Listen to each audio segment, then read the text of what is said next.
नमस्कार प्रिय दर्शकों, एक बार फिर आपका स्वागत है हमारे YouTube चैनल आस्था सूत्र में। आज हम आपके लिए एक नई कहानी लेकर आए हैं। विजयनगर का राजा मान सिंह बहुत घमंडी और बुरा स्वभाव का आदमी था। उसकी एक बहुत खराब आदत थी। वह किसी भी सुंदर लड़की से जबरदस्ती शादी कर लेता और फिर कुछ ही समय बाद किसी बहाने से नाराज होकर उसे जेल में डाल देता। अब तक वह कई महिलाओं को जेल भेज चुका था।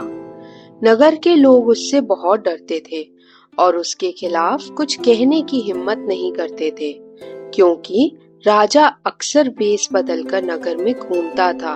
अगर वह किसी को अपने खिलाफ कुछ बोलते हुए सुन लेता तो तुरंत अपने सैनिकों को भेजकर उसे जेल भिजवा देता। एक दिन राजा ने चूड़ी बेचने वाले का भेष बनाया और पास के गांव में पहुंचा। वहां एक चबूतरे पर बैठकर उसने चूड़ियां बेचनी शुरू कर दी। अदिति नाम की एक लड़की ने मजबूती से कहा, मैं उस बुरे राजा से कभी शादी नहीं करूंगी। उसकी सहेली ने हंसते हुए कहा, लेकिन अगर वह जबरदस्ती शादी कर ले गया तो? अदिति ने गंभीरता से जवाब दिया, अगर उसने ऐसा किया तो मैं उसे ऐसा सबक सिखाऊंगी कि वह जिंदगी भर नहीं भूलेगा। यह कहकर अदिति अपने सहेलियों के साथ घर लौट गई। राजा मान सिंह ने अदिति की सारी बातें सुन ली और मन ही मन सोचा, मैं इससे जरूर शादी करूंगा, फिर देखूंगा ये मुझे क्या सबक सिखाती है। इसके बाद इसे भी जेल में डाल दूंगा। अगले दिन राजा ने अपने सैनिकों को आदेश दिया कि वे अदिति को पकड़कर महल लाएं। उसके माता पिता को भी गांव से बुलवा लिया। राजा ने अदिति से शादी कर ली।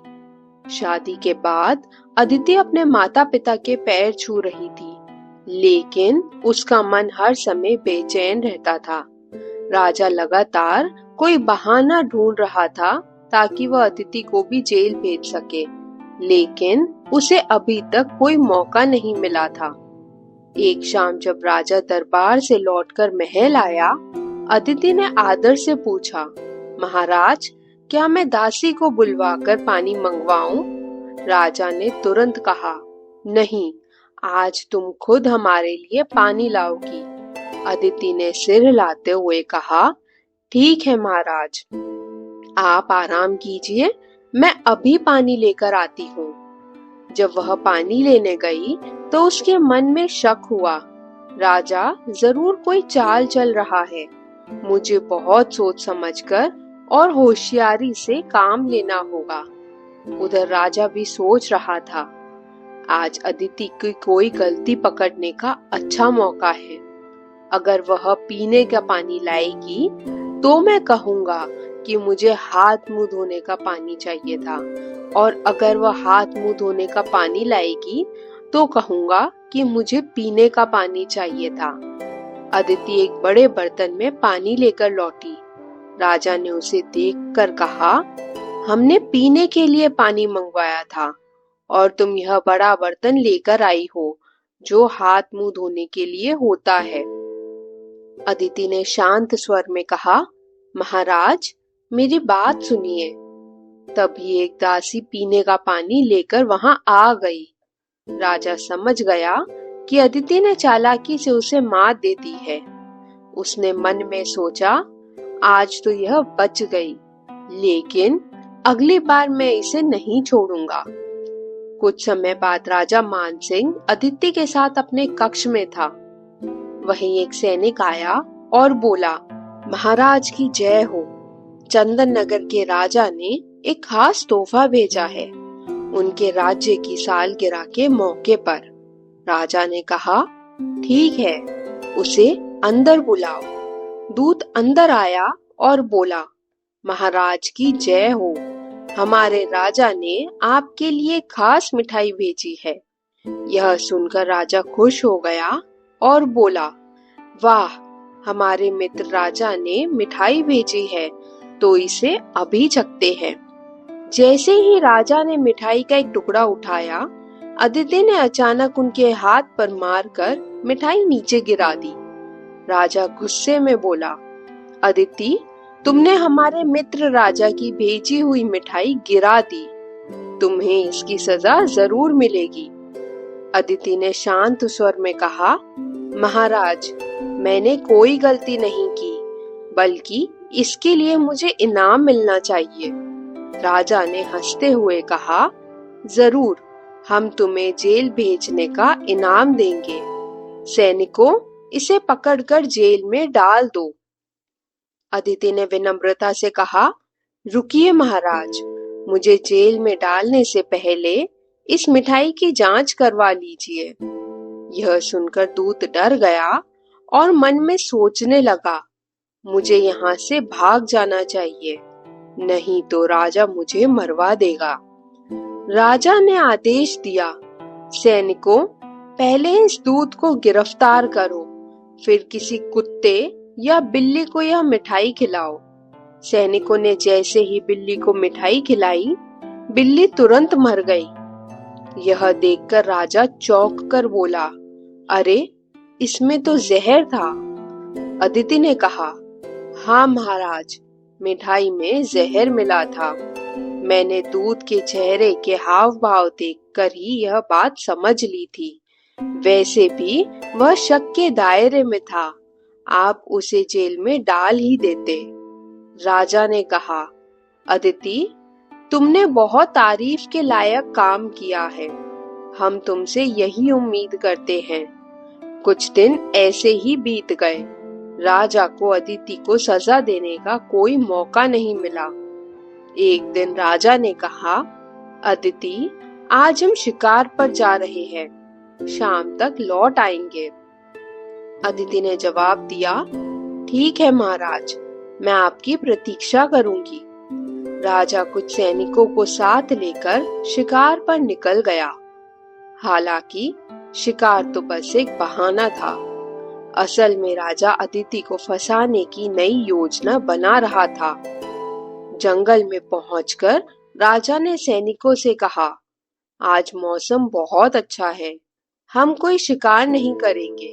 तुम महल जाओ और रानी अदिति को यहाँ ले आओ, हम जंगल में सैर करेंगे। सैनिकों ने कहा, जो आज्ञा महाराज। सैनिक महल पहुंचा और अदिति से बोला, रानी साहिबा, महाराज ने संदेश भेजा है कि आज मौसम बहुत सुंदर है। वह चाहते हैं कि आप जंगल आकर उनके साथ सैर करें। अदिति ने सोचा, लगता है यह राजा की कोई नई चाल है। फिर उसने कहा, सैनिक, तुम जाकर महाराज से कह दो कि मैंने जंगल में आने से मना कर दिया है। सैनिक ने कहा, लेकिन रानी साहिबा, यह सुनकर महाराज को गुस्सा आ जाएगा। अदिति ने दृढ़ता से कहा, तुम वही करो जो मैंने कहा है, और यह मत भूलो कि मैं विजयनगर की रानी हूँ। सैनिक वापस जंगल लौटा और राजा से बोला, महाराज, रानी ने जंगल में आने से मना कर दिया है। महल पहुंचते ही राजा सीधा अदिति के कमरे में गया और गुस्से में बोला, अदिति, हमने तुम्हें जंगल में बुलाया था, लेकिन तुमने हमारे आदेश की अनदेखी की।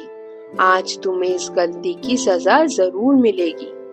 अदिति शांत स्वर में बोली, महाराज, मैंने कोई गलती नहीं की और ना ही आपके आदेश को अनदेखा किया है, बल्कि मैंने उस सैनिक के साथ ना जाकर आपको एक बड़ी मुसीबत से बचाया है। आपके उस सैनिक के साथ कोई लिखित संदेश या निशानी नहीं भेजी थी। ऐसे में मैं कैसे मान लेती कि वह सच में आपका संदेशवाहक था।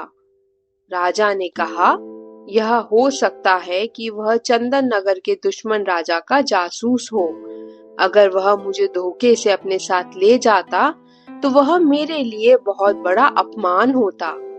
राजा बोला, अब मैं आज ही तुम्हें जेल में डलवाऊंगा। उसने सख्त लहजे में कहा, अदिति, तुम ज्यादा बातें बनाकर खुद को चालाक दिखाने की कोशिश करती हो। इस चालाकी के लिए हम तुम्हें सजा देंगे। अदिति ने शांत स्वर में लेकिन मजबूत आवाज में कहा, महाराज, आप किसी कमजोर लड़की को जबरदस्ती रानी बनाकर जेल में डाल सकते हैं, लेकिन अगर आप विजयनगर की राजकुमारी को अपनी रानी बना पाए, तभी आपकी बहादुरी साबित होगी। राजा गुस्से से तमतमा गया और बोला, हमें गुस्सा मत दिलाओ, हम जिससे चाहे शादी कर सकते हैं। अदिति मुस्कुराई और बोली, ठीक है महाराज, अगर आप विजयनगर की राजकुमारी से शादी नहीं कर सके तो आपको किसी भी लड़की को जेल में डालने का हक नहीं होगा। राजा ने गर्व से कहा, ठीक है, हम कल ही विजयनगर के लिए रवाना होंगे, लेकिन राजकुमारी को लेकर लौटते ही तुम्हें जेल में डाल देंगे। अगले दिन राजा घोड़े पर बैठकर विजयनगर की ओर निकल पड़ा। कई दिनों की यात्रा के बाद वह आखिरकार विजयनगर पहुंचा। वहां पहुंचकर उसने देखा कि शहर बहुत सुंदर था। उसने सोचा, यहाँ की राजकुमारी भी जरूर से सबसे अलग और सुंदर होगी। विजयनगर की राजकुमारी चंद्रप्रभा ने पहले ही ऐलान करवा दिया था कि जो भी इस कुएं से पूरे नगर के लोगों को पानी पिलाएगा, वह उसी से शादी करेगी। राजा यह सुनकर सोचने लगा, अरे, राजकुमारी से शादी करना तो बहुत आसान है, यह काम मैं आराम से कर लूंगा। राजा तेजी से घोड़ा दौड़ाता हुआ महल के दरवाजे पर पहुंचा। सैनिकों ने राजकुमारी को बताया, राजकुमारी जी, विजयनगर के राजा मान सिंह यहाँ आए हैं और आपकी शर्त पूरी करना चाहते हैं। राजकुमारी ने राजा से कहा, राजा जी, एक बार फिर सोच लीजिए, अगर आप शर्त पूरी नहीं कर पाए तो आपको बंदी बना लिया जाएगा। पहले भी कई राजा और राजकुमार यहाँ कैद हो चुके हैं। राजा ने आत्मविश्वास से कहा, मैं आपकी शर्त जरूर पूरी करूंगा, आप शादी के लिए तैयार रहिए। राजकुमारी ने सैनिकों को आदेश दिया, इनके लिए अतिथि भवन का इंतजाम करो, यह कल सुबह से पानी पिलाने का काम शुरू करेंगे। अगले दिन सुबह राजा मान सिंह ने कुएं से पानी निकालकर नगर वासियों को पिलाना शुरू किया। सुबह से दोपहर हो गई और फिर शाम हो गई, लेकिन भीड़ खत्म होने का नाम ही नहीं ले रही थी। राजा बुरी तरह थक गया था।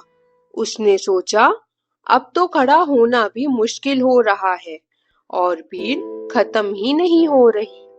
अब मैं क्या करूं? थकान से टूटा हुआ राजा जब फिर से कुएं से पानी निकालने के लिए उठा तो उसके पैर डगमगा गए और वह कुएं की मुंडेर पर गिर पड़ा। यह देखकर नगर के लोगों ने कहा, देखो, राजा गिर गया है, कोई इन्हें संभालो। लेकिन पास खड़े सैनिकों ने कहा, रुको, राजा को कोई हाथ न लगाए, हमें इन्हें पकड़कर राजकुमारी के पास ले जाएंगे। राजा सोचने लगा, हे भगवान, मैं यहाँ क्या सोचकर आया था और क्या हो गया। सैनिक मान सिंह को पकड़कर राजकुमारी चंद्रप्रभा के पास ले गए। राजकुमारी ने गंभीर आवाज में कहा, राजा मान सिंह, आप मेरी शर्त पूरी नहीं कर पाए, अब आपको जेल में रहना होगा। राजा को जेल में डाल दिया गया। कुछ दिनों तक जब राजा वापस नहीं आया तो अदिति को चिंता होने लगी। उसने कुछ गुप्तचरों को राजा की खोज में भेजा और कहा, मुझे महाराज का पता लगाना है, इस काम के लिए तुम्हें अच्छा इनाम मिलेगा। कुछ दिनों बाद गुप्तचर लौटे और बोले, रानी जी, महाराज विजयनगर में बंदी बना लिए गए हैं, वह राजकुमारी की शर्त हार गए थे। अदिति ने गंभीरता से कहा, ठीक है, तुम इस बात को किसी को मत बताना। अगले दिन अदिति ने महामंत्री से बात की और कहा, महामंत्री जी, मैं राजा को छुड़ाने खुद जाऊंगी, मेरे पीछे आप राज्य का काम संभालना। यह कहकर अदिति ने राजकुमार का भेष बनाया और विजयनगर की ओर निकल पड़ी। कई दिनों की यात्रा के बाद वह विजयनगर पहुंची। महल के दरवाजे पर पहुंचकर जब उसने पहरेदार को आने का कारण बताया तो वह उसे राजकुमारी चंद्रप्रभा के पास ले गया। राजकुमारी चंद्रप्रभा ने अदिति से कहा, राजकुमार, एक बार फिर सोच लीजिए, कहीं ऐसा ना हो कि आपको सारी उम्र जेल में रहना पड़े। अदिति ने जवाब दिया, राजकुमारी जी, अगर मैंने आपकी शर्त पूरी कर दी तो आपको मुझसे विवाह करना होगा। अदिति कुएं पर पहुंची और तुरंत औरतों, मर्दों और बच्चों की भीड़ को पानी पिलाने लगी। शाम होने से पहले ही अदिति ने पूरे नगर को कुएं से पानी पिला दिया। यह काम करते हुए उसे बहुत संतोष और खुशी मिली। वहां खड़े सैनिक ने कहा, राजकुमार, आपने शर्त जीत ली है। अब कृपया हमारे साथ राजकुमारी के पास चलिए। सैनिकों ने जब राजकुमारी चंद्रप्रभा के कमरे में यह बात बताई तो वह बोली, राजकुमार, अपनी शर्त के अनुसार मैं आपसे विवाह के लिए तैयार हूँ और सभी कैदियों को आजाद करने का आदेश देती हूँ। अगले दिन अदिति और राजकुमारी चंद्रप्रभा का विवाह धूमधाम से हुआ। विवाह के बाद अदिति ने राजा मान सिंह को अपने सेवक के रूप में रख लिया। चूंकि अदिति राजकुमार के भेष में थी, इसलिए मान सिंह उसे पहचान नहीं पाया। अदिति ने कहा, मान सिंह, मैंने तुम्हें जेल से छुड़ाया है, अब तुम्हें मेरे साथ रहना होगा। मान सिंह ने सिर झुकाकर कहा, जी राजकुमार, मैं आपका आदेश का पालन करूंगा। आपका यह उपकार मैं कभी नहीं भूलूंगा। 2 दिन बाद अदिति राजकुमारी चंद्रप्रभा और मानसिंह के साथ विजयनगर से रवाना हुई। यात्रा के दौरान जब वे नगर के पास पहुंचे तो अदिति ने एक सैनिक से कहा, सुनो, हमें एक जरूरी काम से जाना है। तुम राजकुमारी और राजा को विजयनगर पहुंचा दो। यह कहकर अदिति घोड़े पर सवार होकर तेजी से वहां से निकल गई। जब राजकुमारी चंद्रप्रभा और मानसिंह सैनिकों के साथ विजयनगर पहुंचे तो मानसिंह ने सोचा, अरे, मैं तो अपने नगर में आया हूँ, अब डरने की कोई जरूरत नहीं है। यहाँ का राजा तो मैं ही हूँ। इस राजकुमारी को भी मैं अपने महल ले जाकर रानी बनाऊंगा। मानसिंह ने ऊंची आवाज में कहा, सुनो, मैं इस नगर का राजा मानसिंह हूँ, तुम्हें मेरा आदेश मानना होगा। अगर नहीं माने तो मैं तुम्हें अपने सैनिकों से पकड़वाकर जेल में डलवा दूंगा। इसके बाद मानसिंह सबको अपने महल ले गया। महल में पहुंचकर मानसिंह ने अदिति को अपने कमरे में बुलाया। अदिति ने पूछा, आप आ गए महाराज, कई दिनों से मैं आपकी राह देख रही थी। मानसिंह ने घमंड से कहा, हम विजयनगर की राजकुमारी चंद्रप्रभा को अपनी रानी बनाकर लाए हैं। अब तुम्हें शर्त के अनुसार जेल में रहना होगा। अदिति राजकुमारी चंद्रप्रभा के पास जाकर बोली, राजकुमारी, आप तो सचमुच बहुत सुंदर हैं, लेकिन क्या सच में महाराज ने शर्त जीतकर आपको रानी बनाया है? मानसिंह ने जवाब दिया, राजकुमारी चंद्रप्रभा तुम्हारे सामने बैठी है, फिर तुम ऐसा सवाल क्यों कर रही हो? अदिति ने गंभीर स्वर में कहा, महाराज, आप झूठ बोल रहे हैं। मुझे पहले से ही पता था, क्योंकि राजकुमारी चंद्रप्रभा मेरी सहेली है और जिन राजकुमार से उनका विवाह हुआ है वह और कोई नहीं, मैं खुद थी। अदिति ने आगे कहा, मैं और राजकुमारी चंद्रप्रभा ने मिलकर ये योजना बनाई थी। हमारा विवाह सिर्फ एक नाटक था ताकि आपको एक सबक सिखाया जा सके। यह सब इसलिए किया गया ताकि आप अपना झूठा घमंड छोड़ें और एक अच्छा इंसान बन सके। अदिति ने पूरी घटना विस्तार से बताई। सच्चाई जानकर मानसिंह बहुत शर्मिंदा हुआ। उसने कहा, अदिति, मुझे माफ कर दो, अपने झूठे घमंड की वजह से मैं तुम्हें पहचान नहीं पाया। मुझे बहुत पछतावा हो रहा है। इसके बाद मान सिंह ने जेल में बंद सभी महिलाओं को आजाद कर दिया। राजकुमारी चंद्रप्रभा भी अपने राज्य लौट गई। मान सिंह और अदिति साथ रहने लगे। राजा ने अपना घमंड छोड़ दिया और रानी के साथ सुख शांति से जीवन बिताने लगा। दोस्तों, कहानी कैसी लगी? अपने विचार जरूर बताएं और कमेंट सेक्शन में जय श्री कृष्णा लिखना ना भूलें। वीडियो को यहाँ तक देखने के लिए आप सभी का दिल से धन्यवाद।